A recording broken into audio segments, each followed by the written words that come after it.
For the safety of your smile, use Pepsodent twice a day. See your dentist twice a year.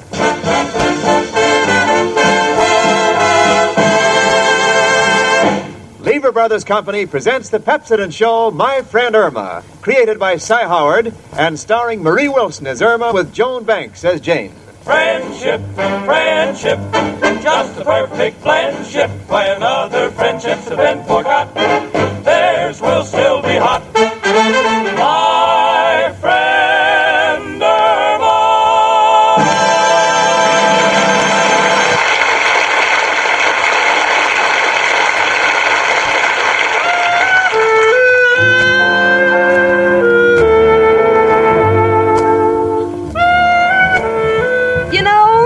Almost everyone has their own circle of friends. Me, Jane Stacy, I'm a little different.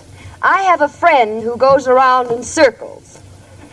Now, please, don't get me wrong. My roommate, Irma Peterson, is a wonderful person, and I think the world of her. It's just that sometimes she does things that make me want to pop my top. For instance, the other night I was reading the National Geographic magazine, and I said, Irma, listen to this. A pearl diver has to hold his breath for 2 minutes just to get one little pearl. And Irma said, Oh, that's nothing. I know a girl had to keep her mouth shut for 6 weeks to get a necklace.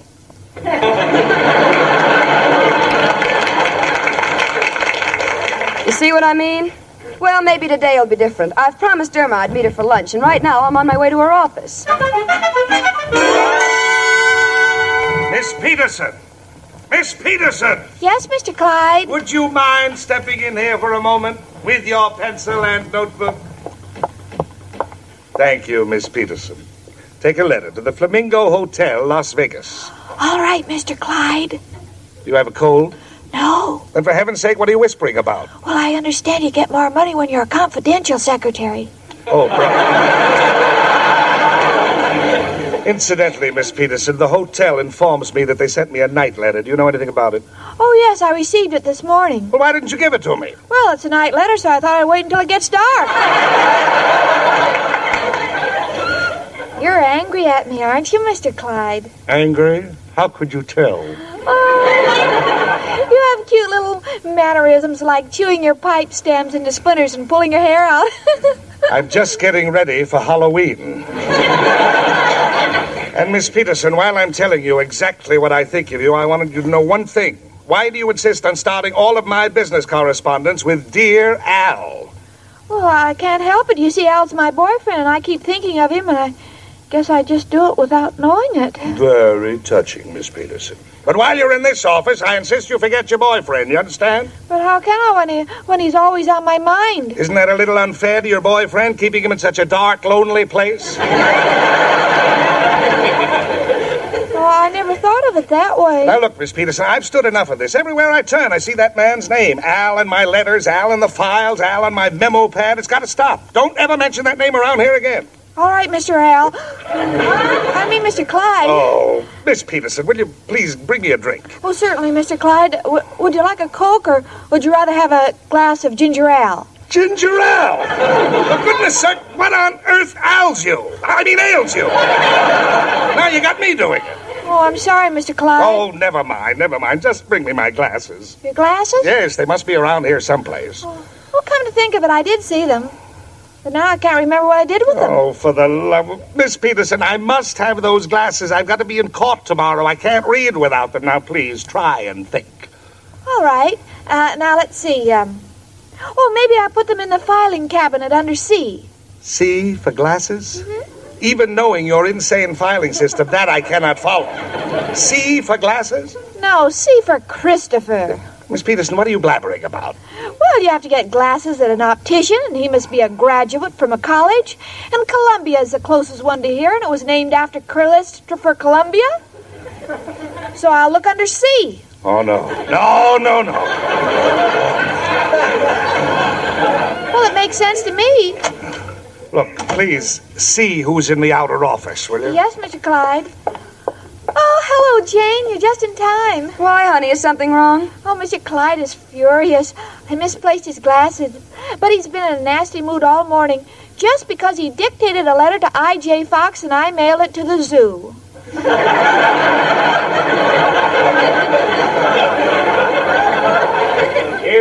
you, Miss Stacy? Oh, yes, Mr. Clyde. Will you step in here for a minute, please? Alone? Excuse me, sweetie. Please sit down, Miss Stacy. I'd like to talk to you. I understand Irma has misplaced your eyeglasses. Among other things. In all my life, I have never come across anyone so scatterbrained. Well, maybe there are times when Irma isn't too bright. Bright! Miss Stacy, Marie Antoinette was smarter than that girl is after they cut her head off. And on top of that, she can't forget her boyfriend. Oh, he's on her mind again. Again, this morning she typed a letter for me to the White House. I'm glad I checked it. It said, "To the President of the United States, dear Al." No, she was bad enough, but now with this fellow on her mind, she's impossible. I'm firing her. Firing her? Yes, Miss Stacy, I'm firing her. How would you like to come and work for me? Oh, well, thanks anyway, Mr. Clyde, but I wouldn't think of taking Irma's job. Why don't you give her another chance? Another chance? Please, Mr. Clyde. Irma means well, and she tries so hard. If she lost this job, it would crush her. Oh. Please. Well, I suppose I'm a fool. All right. But remember, if she doesn't find my glasses before I go into that courtroom tomorrow morning, she's through. Oh, we'll find them, Mr. Clyde. Maybe they're somewhere in the apartment. I'll take Irma home and we'll look for them. Fine. Say, by the way, Miss Stacy, does Irma give you much trouble around the house? Oh, no. Irma's perfectly normal. You mean she doesn't do things that kind of startle you? No. Well, I was only wondering. Good day. By the way, Miss Stacy, how did you get that lump on your head? Oh, well, we were doing some house cleaning, and Irma found a horseshoe, and she threw it over her left shoulder for good luck.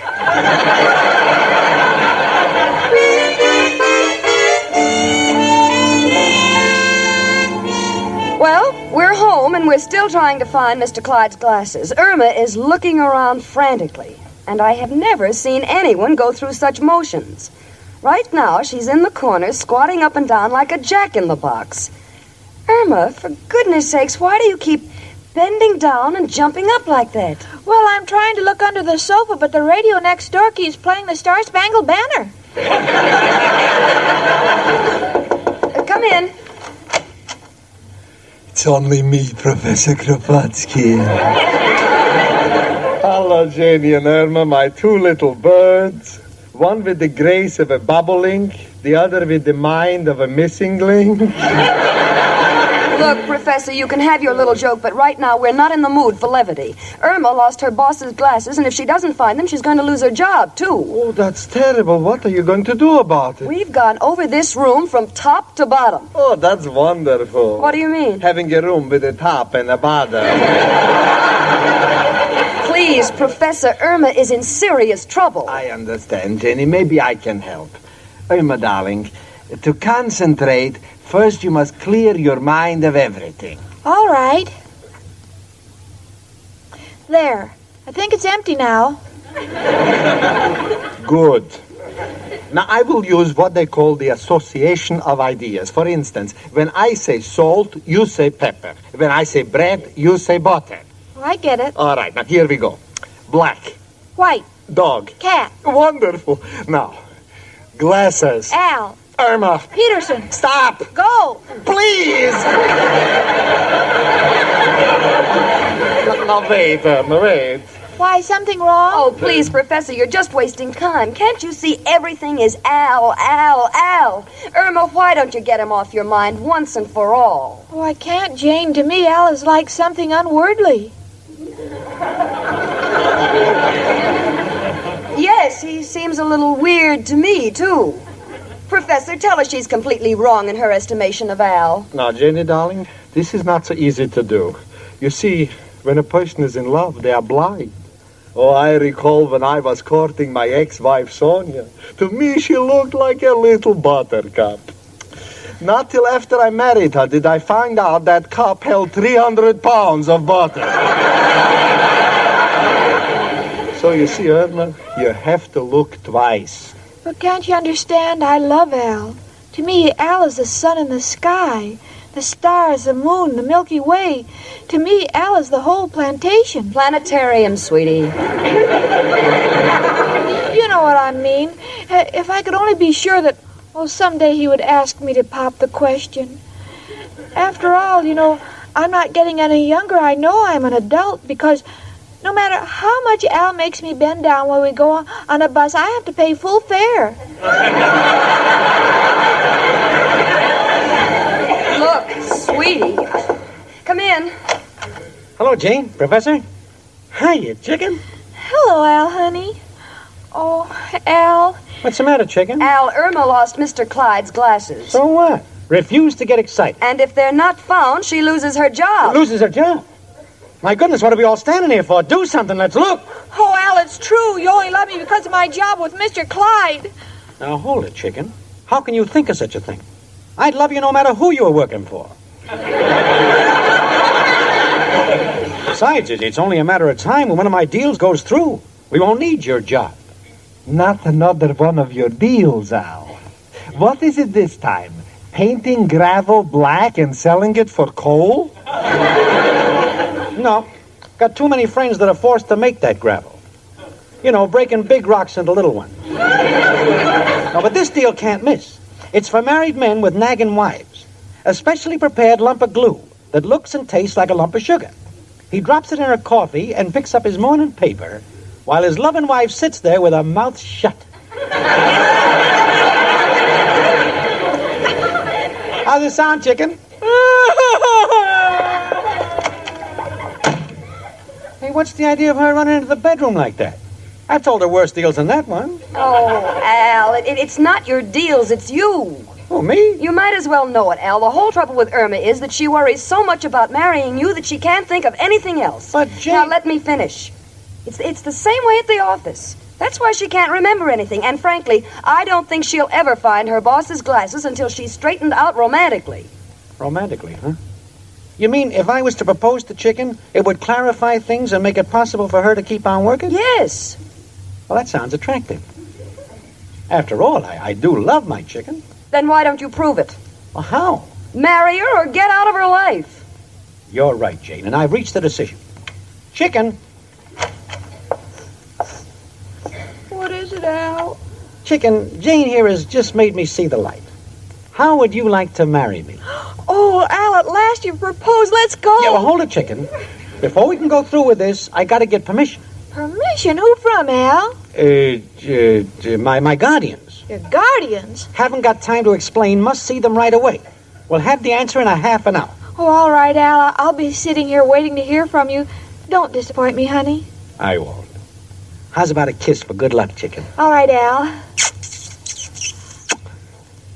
Thanks, Chicken. Quack, quack, quack, quack, quack, quack, quack, quack, quack, quack, quack, quack. What's the idea of that? I can't help it, Al. Every time you kiss me, I get goose pimples.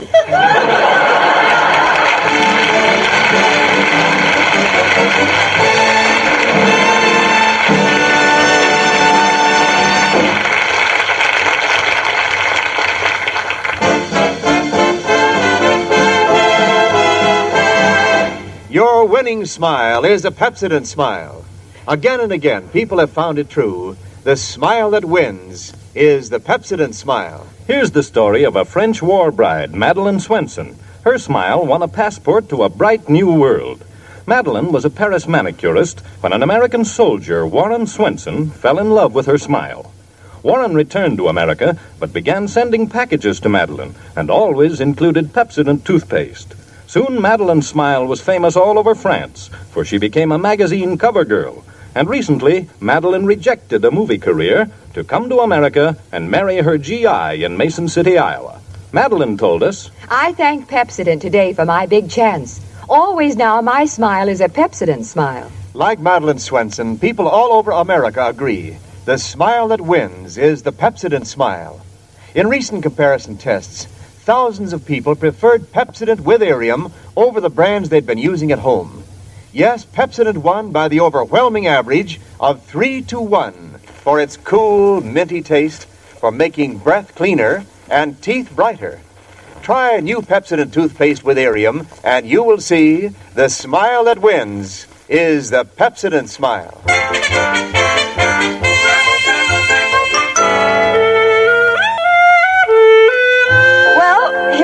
The professor, Mrs. O'Reilly, Irma, and myself, waiting to hear if Al is going to marry Irma. Naturally, we're all terribly excited, but Irma accepts it as an accomplished fact. Right now, she's checking over her hope chest. And such contents you have never seen. Now, I can understand the negligee, and the cookbook, and even the Chinese checkers. But this I cannot fathom. Irma, what's the idea of the 2 cans of Strong Heart? Well, some of my friends, my married friends, tell me it's a dog's life, and I don't want to go hungry. Great. Oh, gee, I wish Al would show up or at least call. I can't for the life of me understand why a man his age has to get permission. What do you think, Mrs. O'Reilly? Well, it's a sentimental thing. I remember when I was a girl and I wanted to get married, I had to get my father's permission, and it wasn't easy. Of course it wasn't easy. He was in the middle of building the pyramids, and he didn't want to be disturbed. Oh, Professor, you keep me in stitches. Well, you need something to tie you together.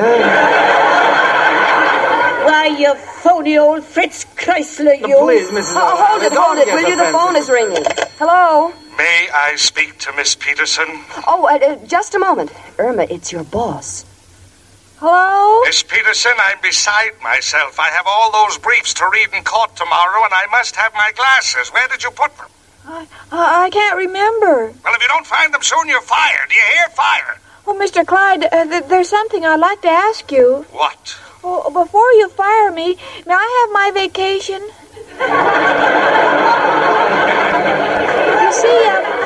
You see, I'm getting married. Mr. Clyde. Mr. Clyde. Did he hang up? Yes, I guess he was so choked up with joy he couldn't talk. Come in. Back again, folks. Oh, Al, honey. Oh, Al, what's a good word? Ain't no good word, chicken. Matrimony is out. Out? Just finished pleading with my guardian. Al, just who is your guardian? The unemployment office. The unemployment office? Well, certainly, they handle all of my finances.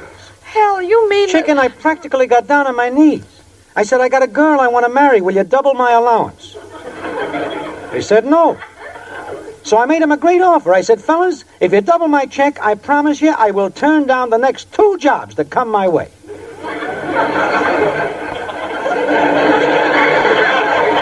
They just mocked me. Well, who are you calling? Only one man who can help us now. Who, Al? Who else but... Hello, Joe? Al. Got a problem. Joe, I want to marry Irma. Could you give me a job? Yes, certainly this is Al. What kind of job? Uh-huh. Uh-huh. Uh-huh. Mm-hmm. What, Joe? Joe, I can't hear well. There's a bad connection. You say the last 10 men who worked for you were executives? Huh? Oh, they were executed. No, Joe, want something with more of a future. Thank you, and goodbye, noble friend. He has nothing else? Looks like it can never be, chicken. Oh, Al, don't say that. Jane. What, sweetie? I'm desperate. Can't 2 people live as cheap as one? In the case of Al, I think yes, because believe me, there is the cheapest guy that ever lived. Don't want to be cruel, but think it's for the best, chicken. Oh, it's perfectly all right, Al. Let us not be bitter. Let us be gay. Care for an apple? No, chicken. Think I'll be running along. Oh, all right, Al. Good luck, fellow. Stout upper chin.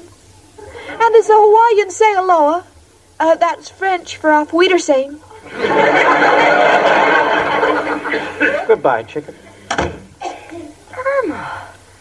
Irma, I'm stunned. You were magnificent. And I thought you'd make a scene. Me? Don't be ridiculous. He's gone, so he's gone. Yes, he's gone. He's gone? Well, here we go again, folks. She's back in the bedroom crying her little heart out. Men, the brutes. They're only after what they can get. What are you worrying about? You haven't got it.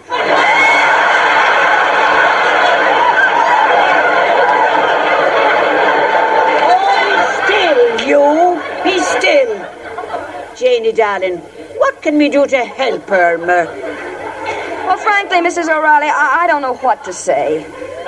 Al has her so upset she can't remember where Mr. Clyde's glasses are, and... Well, right now it looks to me like she's going to lose both her job and her boyfriend. I'm afraid the poor girl will get sick. Sick? My little Irma sick. Janie, what can we do? I think Al is our only salvation. We've got to get him to propose to Irma. Oh, if only I knew how. Well, there are many shortcuts to a man's heart. And how would you know? For your information, when I was a young girl, I had plenty of beaux. Of course, they're all gone now. And I've only got one bow left. This we know. You do? Yes, the bows that have gone are the ones you wore in your hair. The bow that is left is the one in your legs. Now, listen here, you. Oh, yes, go ahead. Keep it up, the two of you. Don't worry about Irma in there crying her heart out. We are sorry, Janie. I thought as friends you could momentarily forget your own differences and help me do something for her. Oh, we're ashamed of ourselves, Janie, really. I don't want you to be ashamed. I just want advice about how we can get Al to marry the girl. Well, now, Janie, a man will get married for 3 reasons. Number 1, he wants children. Number 2, he wants companionship. Or number 3, he doesn't know what he wants and she talks him into it. What are you driving at? Well, the Martins downstairs, their son just came back from a honeymoon trip to Niagara Falls, and they took movies of it. Yeah? Well, I was thinking that if we could show the home movies here to Al and Irma, Al might slip into a romantical mood, and Irma will have a husband. Oh, you mean seeing Niagara Falls will give him the idea? Oh, don't be ridiculous. I haven't got too much faith in the power of suggestion. Now, don't say that, Janie. Many a man doesn't know he's hungry till he walks past the restaurant. And what have we got to lose? Well, nothing, I guess. All right, let's try. I'll go ask the Martins for the equipment, and Professor, you find out. Okay. And I'll do my part, too. I'll go down and bake a cake. That's a good idea. Now, if Al gets belligerent, we'll have something heavy to throw at him.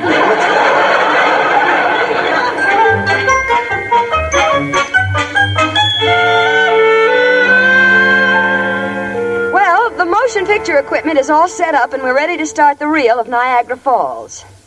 Al is seated beside Irma. He looks a little mildewed. It seems he was sleeping on a park bench and they turned on the sprinklers. Irma has her little blonde head on his shoulder. She's wearing her most enticing perfume. Some girls wear Taboo. Irma is wearing Grab You. We're all anxiously waiting to see if the honeymoon film will do the trick. All right, Professor, out with the lights. Okay. Oh, gee, Al, isn't this romantic? Kinda. I can't see you, but your hands are cold. Chicken, that's a bunch of bananas you hold. All right, here goes. Now watch, everybody. Now, that is the station at Niagara Falls. And look, that's the falls. 65,800,000 gallons of water flow over it every minute. This is only topped by the amount that comes out of the leaking pipes in my room. Oh, what a fascinating place. Right, Al? Kinda. Oh, how well I remember the place. I went there with my first husband, Clancy. I remember him saying he'd give me a kiss for every drop that went over the falls. Or was it he'd kiss me if I dropped over the falls? Oh, what's the difference? It's a wonderful place, Al. Yes. Look at all those happy couples. It's enough to give a man ideas. Right, Al? Could be. Al, honey, put your head on my shoulder. All right, chicken. Oh, it feels so good. I don't know what it is, but when you're beside me, I get the feeling I'm not alone. Know what you mean, chicken. Al, What? look at the screen. Oh, yeah. See that little boat going in and out of the falls? Yeah. Doesn't that give you any ideas? It does. It does. Really? You mean? Yeah. It'd be a swell way to smuggle liquor into Canada. What? Now look, look here, Al, you can make a fool out of Irma, but we've had just about enough. Now, if you don't mind, please leave. No, Jane, I want him to stay. Oh, Al, even if you won't marry me now, you saved my job for me. Oh, me? What are you talking about? Come in. Oh, it's you, Mr. Clyde. See here, Miss Peterson, it's 6 o'clock. If you haven't found my glasses, you're through. I can't wait any longer. Oh, Mr. Clyde, I know where they are now, and all because of Al. My Al. What do you mean? Well, we were sitting here looking at pictures of Niagara Falls and all that water, and I realized that Al had never seemed cooler to me. And then suddenly I remembered where the glasses were, under the water cooler. How did they get there? Well, I was taking them out to be fixed, and I stopped at the water cooler to get a cup of water. But Al was on your mind. And you got confused. So I made a perfectly natural mistake. What, by your standards, is a perfectly natural mistake? Well, I put your glasses in the wastebasket and took the cup to the optician.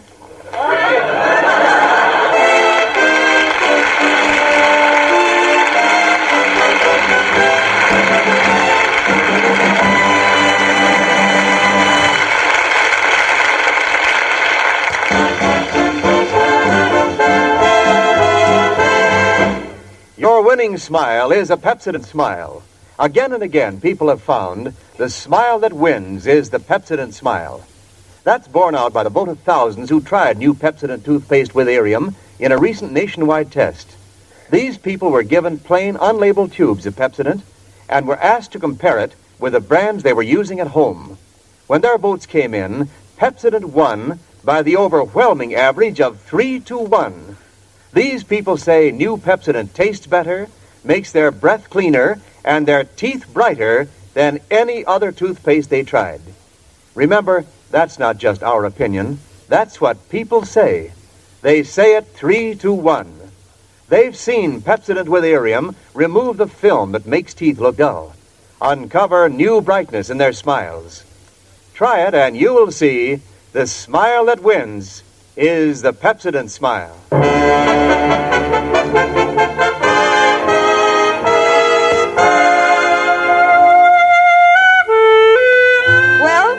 Irma still has her job, and Irma is still single. Well, that's all right with me. But I told her just what I thought. I said, Irma, if I were you, I'd forget all about Al. Why don't you play the field? And Irma said, Jen, you've got the wrong game. I don't want to play the field. I just want to go into a huddle. And you know, huddle befuddle, if there's anyone whose mind is in a muddle, it's my friend Irma.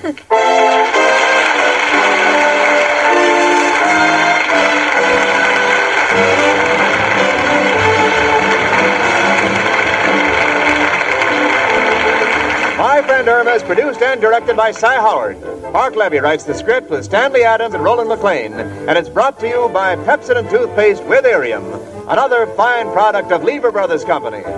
Marie Wilson is starred as Irma with Joan Banks as Jane. The part of Al was played by John Brown. Hans Conried was heard as Professor Kropotkin, and Gloria Gordon as Mrs. O'Reilly.